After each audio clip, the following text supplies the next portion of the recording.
Hi guys, welcome back to the Boot Room. Today we are talking about 5 classic Arsenal versus Man City moments. I'm joined by Harry, Chronicles of a Gooner. How you doing, mate? Not bad, mate. Thanks for having me. How are you? I'm good, mate. I'm good. I'm looking forward to the game.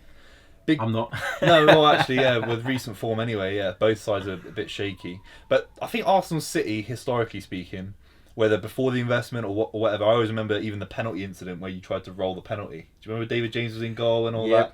There have been some spicy moments between our clubs. I think we've signed some of your players and there's been some sort of juicy moments. So we're going to run through 5 of the best moments between City and Arsenal in not really a particular order, but just sort of 5 of the best moments. Let's start with it's my favourite moment, not for footballing reasons, but for human reasons. For emotion. Adebayor, obviously Sean Wright-Phillips runs down the right wing. I think he beats Gael Clichy. I think he just sort of gets past him, whips it in first time. Adebayor, firstly the goal that people forget, the header was brilliant. The power on the header from Adebayor was exceptional. And then obviously he does he must have broken the Guinness World Record for the sprint to get to the Arsenal fans, and he just sort of celebrates in front of them like that. What did you make of that? At the time, I was furious. It's one of the few times in my life when I've been watching football that I've almost been frothing at the mouth from my anger. Like, how dare he do that to the Arsenal fans? How dare he react like that? And the fact that he'd run from the other end of the pitch. You know, if you score in front of the Arsenal fans and you go run there, you're kind of like, it's not really that big a deal, but it was so calculated that he knew. Done before. No, it hasn't. I've never seen anyone do that. You could tell it was so calculated, and it was obviously something he'd thought about before because he ran the entire length of the pitch to do it. But I've calmed down now. A few years have passed, and I get why he did it. I get why he did it. Adebayor's spoken about how he was essentially forced out of Arsenal. I didn't know that. I was going to ask about that, actually, about your opinion on the whole transfer of that. He's spoken about that, and he said that he got told he was being sold because of the money. Because it's of the such money. A good offer. Yep, and maybe he didn't necessarily want to make the move. I'm sure he doesn't regret it because obviously he went on to do good things with City. But relatively, yeah. I think there was a bitterness from there, not just with the fans. That's so interesting. I honestly didn't realise that. As a City fan, I wasn't too sure about the move. I thought he was an incredible player back in his day. He was an exceptional player, but the move didn't quite make sense. He's quite of a lanky striker. He's a hard player to put into a side, isn't he? You don't really know what you're going to get with him. So I thought it was always about Arsenal fans slagging him off like Cashy Cole. I thought it was a sort of Cashy Cole moment, but I didn't realise it was. I guess it was more directed at the board and stuff like that. Yeah, I mean, it was directed at both because the fans, you know, looking back on it, some of the treatment he got was vile. It was over the top. And in an age where we're talking about that all the time now, you know, we're talking about Granit Xhaka. AFTV, do you know what I mean? Pre-AFTV as well. Yeah, exactly. I mean, we're talking about what happened to Granit Xhaka and what happened to Adebayor essentially was pretty much the same. He didn't really want to leave the club. He ended up leaving for whatever reason. The money was too good for the club to turn down. It was at the beginning of the Emirates era again, like I said. So you had to make the move. Yeah, it's about money in. He's gone there. The chants that were being directed towards him were not on. Really? Yeah, and I don't really. Yeah. You know, they're talking about him washing elephants and things like that, which is, you know, the Spurs fans used to sing it to him before, and then to hear our own fans singing it at him was a bit like we've just been upset with them for doing it, and now you're being hypocrites. And I guess I don't think that most of the people that were doing it were motivated to be, you know, racially abusive or anything like that, but it is something that in your anger gets overlooked, and it shouldn't be overlooked. You know, we should be more responsible about 100%. what we're saying. And so I can see why he did it, and I love it even more that he did it then. Yeah, looking back on it now, somebody asked me the question a few weeks ago when we were talking about it. If I was Adebayor, how would I have reacted? And I would have done the same, if not more, than what Adebayor did. Yeah, I would have jumped in. You know, as an Arsenal fan at the time, it was irritating. It was horrible to see. Yeah. But looking back on it, he was justified in his actions. Crazy, yeah. Okay, so that's our sort of 5th pick. Let's go down to 4.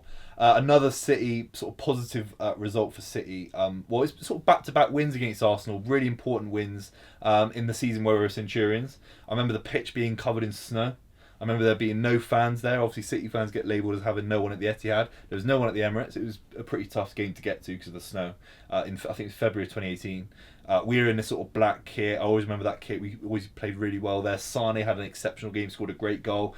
So looking back at that period of time where City were just grinding out wins, does it remind you of the sort of peak Wenger years where you were just grinding out wins and winning championships? You just went everywhere believing you were going to win, and then, of course there was that Carling Cup or whatever it was called then, the League Cup.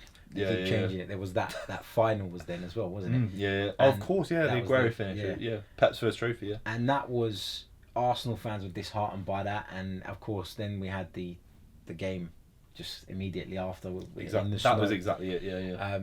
In the snow, and like you said, it was a difficult game to get to. I remember thinking I might not be able to get to this game. I might not bother trying to go.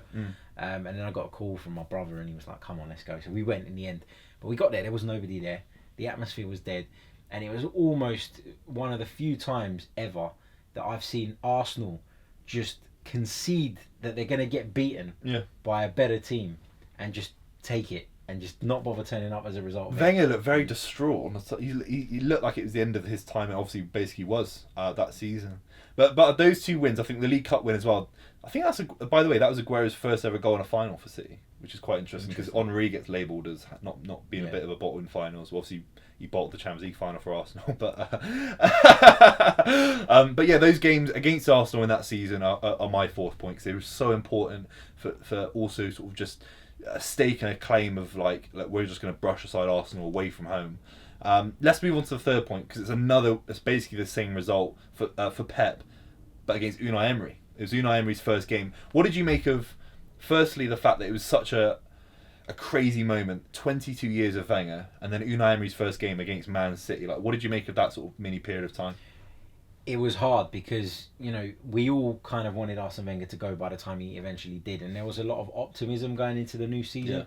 We were excited, we've got a new manager, we're going to see something different, and it was a really harsh reality check coming up against Manchester City, come to the Emirates, played us off the park. We tried something very different in terms of our system. What was it? It was like quite defensive, it was kind of like a 4-3-3 when we had the ball, but then it would turn into like a 4-5-1 when we didn't. And it didn't really make sense. We were all watching it and trying to work out what was going on. Aaron Ramsey was almost pushing like a support striker, and we couldn't work out what it was, and we felt that Arsenal were maybe a little bit too narrow that day, and that cost us. But, it wasn't met with the same angry backlash because it was Unai Emery's first game. And got away with it. Yeah, I mean, we were riding on optimism just because of the fact we changed the manager and 100%. willing to give him a bit of time. But I could see, it's very easy to say for City, for football fans, to say, I saw it coming from miles away. I saw that Unai Emery was going to struggle. I was there for that game. And I thought, wow, this is not the upturn. This is not the bounce. I'm not saying you should have beaten us just because it's his first game, because obviously the quality of the players is nowhere near City's at the time. But I just saw nothing there, and I thought this is still Wenger's side, and that's when I thought, wow, he's in trouble early. And I honestly thought that. I thought so. And even sounds weird, but the way the club backed him in terms of the press around it, they brought out, I don't know if you were at the stadium, but they brought out a couple of cannons and they played this little video of Unai Emery sort of managing other clubs, and it's like Unai Emery's here and stuff like that. It didn't seem authentic. I don't know if that makes sense. It didn't seem very, because when Pep came, the whole city, the fans in the city of Manchester, there were big events, there were massive sort of jubilation. But I never felt that with Unai Emery, and the performance on the pitch sort of mirrored that. It was quite flat. It was an underwhelming appointment, though. Exactly. It was an underwhelming appointment. Arsene Wenger had moved on. Everybody was talking about the likes of Carlo Ancelotti, Allegri, and God knows who else. Top names. And then Unai Emery wasn't even linked with the job, and all of a sudden, Unai Emery's there. And I think it broke on the morning that I think Guillaume Balaguer came out with it, that Arsenal were in talks with Unai Emery, and that evening he was appointed the manager, and it was a bit like, okay, like he's a decent enough manager from did what we know PSG about him. and Europa League, but it wasn't. I can't think of a single person that said I want Unai Emery to be the Arsenal manager before it happened. So it's crazy. All right, that's about 3 City heavy options out of the 5. So we obviously got to balance it up with some great Arsenal results. Let's talk about sort of your Arsenal results. So the first one I'm going to go with was the 2-0 victory at the Etihad. I believe it was in 2015. Yeah, it wasn't our best season, that one. 2015, Arsenal had received a lot of criticism about their inability to defend, and the midfield balance is something we're still talking about nowadays, but it was a real problem at the time. And Francis Coquelin had been called back from his loan spell. Where was he at? He was at Charlton. Charlton, yeah. But we had a whole host of injuries, and Francis Coquelin was brought back. And he came into the midfield and he played alongside Santi Cazorla that day. And for once, Arsenal looked as though they had the perfect blend. Yeah. They had a destroyer, someone willing to put their body on the line, break play up, take yellow cards, He was chop brilliant, people. wasn't he, that for a season? period of time, Yeah, he was, yeah. yeah. And then you had the master technician in Santi Cazorla, who, although he wasn't the same type of player as Coquelin, he was sitting a lot deeper for the Yeah. first time, and he was collecting the ball from the defence and just making Arsenal He tick. was unplayable at points. He Yeah. still is. It's Yeah. brilliant to see him still playing for Spain and all fantastic. After all the injury issues that he's had, it's good to see him back. So it was Arsenal won that game 2-0 on the day, and it wasn't so much about winning at City. It was more about looking at Arsenal and thinking, wow, we've seen a shift in the attitude and in the approach that Arsene Wenger's taken. Yep. And at that point, I guess there were some of us who loved Arsene Wenger and didn't want him to go, that thought maybe actually he can get more out of this squad. He can adapt his philosophy a little bit in order to help us get better results. And it felt like that was a prime opportunity to kick on. Didn't really happen, we know that now. But at the time there was a lot of optimism around that result, and I was really, really thrilled to see Arsenal, of course, get that win. Yeah. And show a bit of steel that we really haven't had in other years. You won the FA Cup that year, didn't you? 'Cause I remember the 2015, same kit as well, the yellow Puma Yeah, I think kit. that's the year we beat Aston Villa. Yeah, it was Villa, I think. But that was a decent season for you, and you played us off the park at the Etihad. I think Pellegrini was struggling. I think he basically knew his time was up.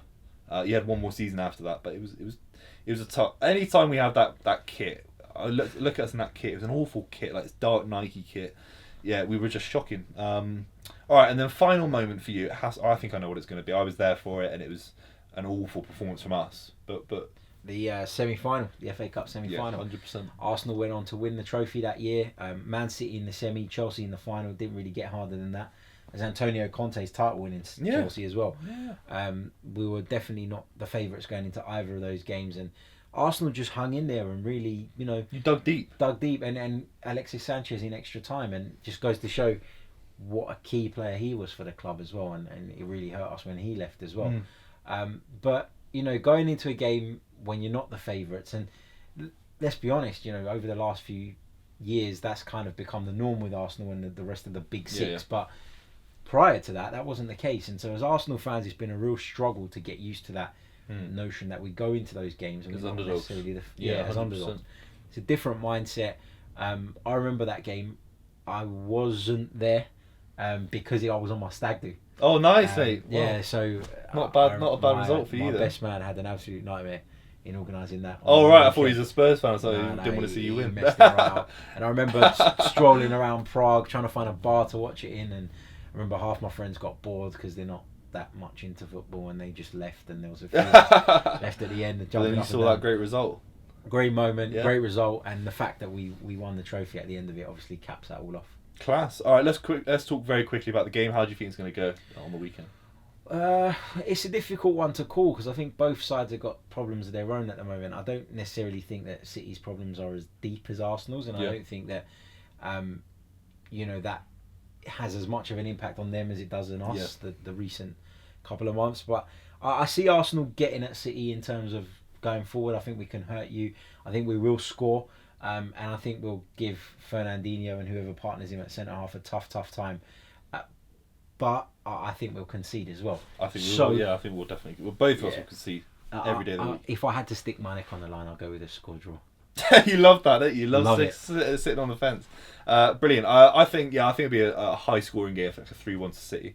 Hopefully, anyway. But yeah, guys, make sure you like, comment, subscribe on this video. Follow the Boot Room for more videos like this. We'll be doing the bigger games coming out throughout the season, and we'll see you soon.